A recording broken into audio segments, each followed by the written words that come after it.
दोस्तों, इस वीडियो में मैं आपको बताने जा रहा हूँ निर्भयता क्या होती है, निर्भयता कितने प्रकार की होती है, निर्भयता संकट के समय हमारी शक्ति कैसे बन जाती है।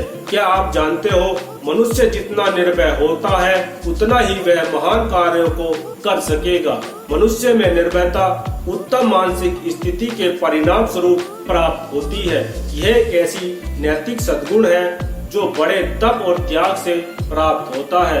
तुम्हारे मन का जितना विकास होता जाएगा उसी अनुपात से निर्भयता की उपलब्धि होती चली जाएगी। जैसे जैसे तुम अपने आदर्श सिद्धांतों की रक्षा के लिए त्याग कष्ट को सहन करते हो उसी अनुपात में निर्भयता प्राप्त होती जाएगी। स्वर्गीय लोकमान्य तिलक ने जब भारत की स्वतंत्रता का नारा लगाया था, स्वराज हमारा जन्म सिद्ध अधिकार है और हम इसे लेकर ही रहेंगे, तब उनके साथ कुछ गिने चुने व्यक्ति ही थे और दूसरी ओर संसार प्रसिद्ध ब्रिटिश शासन था। किंतु लोकमान्य का स्वर अनेकों का स्वर बन गया और एक दिन शक्तिशाली सत्ता को उखाड़ फेंका गया। भारत स्वतंत्र हुआ।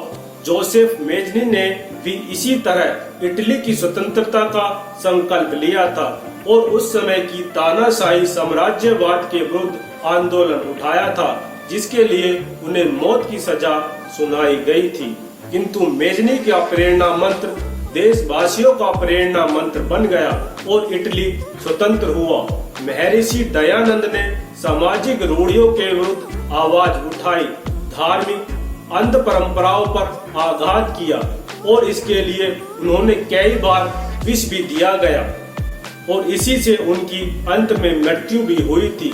ईसा मसीह को अपने सुधार कार्यों के लिए सूली पर चढ़ा दिया गया था। इस तरह के असंख्य उदाहरण हमारे सामने हैं जिनमें मनुष्य ने असंभव से टक्कर ली है और उसे संभव बनाया है। मौत, पीड़ा, कष्ट युक्त यंत्रणाओं को भी स्वीकार करके सत्य की आवाज बन गई है। निर्भयता कितने प्रकार की होती है? मित्रों, निर्भयता 3 प्रकार की होती है: विज्ञ निर्भरता, विवेकी निर्भयता और ईश्वरनिष्ठ निर्भयता। विज्ञ निर्भयता जब मनुष्य जीवन के पथ पर आने वाले विभिन्न खतरों को, विघ्न आदि की जानकारी, उनका परिचय प्राप्त कर लेता है, जब उनके समाधान, इलाज का मार्ग जान लेता है, तो वह उनके संबंध में निर्भय हो जाता है। किंतु जिन खतरों के बारे में वह नहीं जानता है, उनका भय सदैव बना रहता है। क्या आपने देखा नहीं है कि सर्पों के संबंध में जानने वाला उनके साथ उसी तरह खेलता रहता है जैसे एक बच्चा खिलौने के साथ खेलता है। ऐसे लोगों के मन में सर्पों का भय दूर हो जाता है, किंतु शेर को देखकर वह पीले पड़ जाते हैं और उनकी पैंट तक गीली हो जाती है। इसी तरह सर्कस के खेल में इशारों पर शेर को नचाने वाला कलाकार सांपों को देखकर भयभीत हो जाता है। इस प्रकार निर्भयता मर्यादित है, सीमित है। जिन खतरों के बारे में मनुष्य जानकारी हासिल कर लेता है उनसे निर्भय हो जाता है, किंतु अन्य से नहीं। विवेकी निर्भयता, विवेकी निर्भयता में परिपक्व विवेक से बुद्धि नियंत्रित और शांत रहती है। मन की इच्छाओं पर अधिकार होता है। किसी भी भयावह परिस्थिति आने पर बुद्धि अशांत और असंतुलित नहीं होती है। भय, शोक, चिंता आदि मानसिक वृत्तियां मनुष्य पर हावी नहीं हो पाती हैं। ऐसी स्थिति में उन परिस्थितियों से बचाव के प्रयत्न सूझने की संभावना बहुत अधिक बढ़ जाती है और मनुष्य परेशानियों से बच सकता है। जिन परिस्थितियों में एक साधारण मनुष्य असंतुलित होकर उनसे हार मान बैठता है, अपने लक्ष्य के मार्ग से भटक जाता है, उन्हीं परिस्थितियों में एक विवेकशील व्यक्ति अपना मार्ग निकाल ही लेता है और आगे बढ़ता चला जाता है। इस प्रकार मनुष्य अनावश्यक और ऊटपटांग साहस भी नहीं करता है, अतः फिजूल के खतरों में भी नहीं पड़ता है। ईश्वरनिष्ठ निर्भयता के लिए किसी बाह्य सहायता साधनों की आवश्यकता नहीं पड़ती है।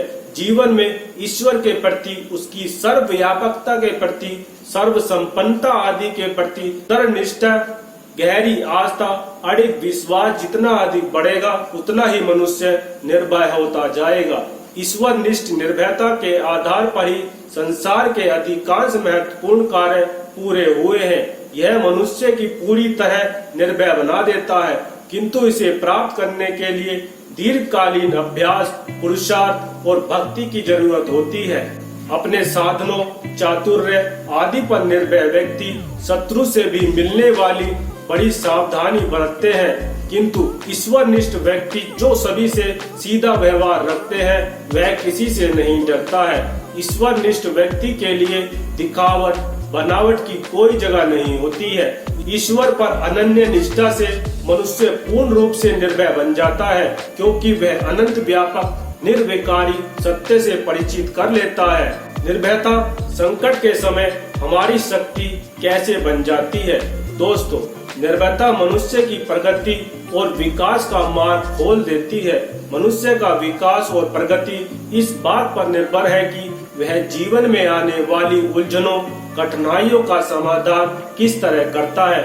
निर्भीकता इन परिस्थिति में महान शक्ति बन जाती है। निर्भीकता इन परिस्थितियों में उत्साह पैदा करती है। निर्भीकता इन परिस्थितियों में आशा और प्रेरणा का स्रोत बन जाती है। कठिनाइयों से सामना करने में यदि मनुष्य का कोई सहारा और या कोई साथी है तो वह है निर्भीकता। उलझनों को सुलझाने में यदि मनुष्य का कोई सहारा साथी है तो वह है निर्भीकता। अवरोध के भीड़ पथ पर यदि मनुष्य कोई सहारा साथी है तो वह है निर्भीकता। मेरे भाई, निर्भीकता ही मनुष्य के पैरों को गति प्रदान करती है। निर्भीकता ही मनुष्य के हृदय में उत्साह और प्रसन्नता पैदा करती है। निर्भीकता ही मनुष्य के नेत्रों में आशा की चमक पैदा करती है। इतना ही नहीं, निर्भीकता अनेक लोगों की प्रेरणा सूत्र बन जाती है। निर्भीकता का भाव संक्रामक रोग की तरह होता है। नेपोलियन बोनापार्ट जब अपनी सेना के बीच रहता था तो उसकी सेना अजय रहती थी, उन्हें कोई हरा नहीं पाता था। प्रत्येक सिपाही अपने आप को नेपोलियन के समान शक्तिशाली समझता था। नेपोलियन की सफलता का आधार उसकी निर्भीकता थी, निर्भयता थी। वह विश्वास पूर्वक कहता था कि वह गोली अभी तक नहीं बनी है जो नेपोलियन को मारेगी। निर्भयता व्यक्ति का ही नहीं बल्कि समाज और राष्ट्र की सबसे बड़ी संपत्ति है। यह आगामी पीढ़ियों के लिए बहुत बड़ी धरोहर है। हम सभी लोगों को निर्भय बनना चाहिए, किसी से डरकर नहीं, अपने विचारों को खुलकर कहना चाहिए। महात्मा गांधी जी ने लिखा है, सचमुच वह राष्ट्र महान है जहाँ के लोग मौत के तकिए पर अपना सिर रखकर सोते हैं। मेरे भाई, जिसने मौत के डर को तोड़ दिया उसे कोई डरा नहीं सकता है। कोई भी डर उसके सामने टिक नहीं सकता है। वह बलवान हो जाता है, निर्भीक हो जाता है। आप सभी को निर्भीक बनना है।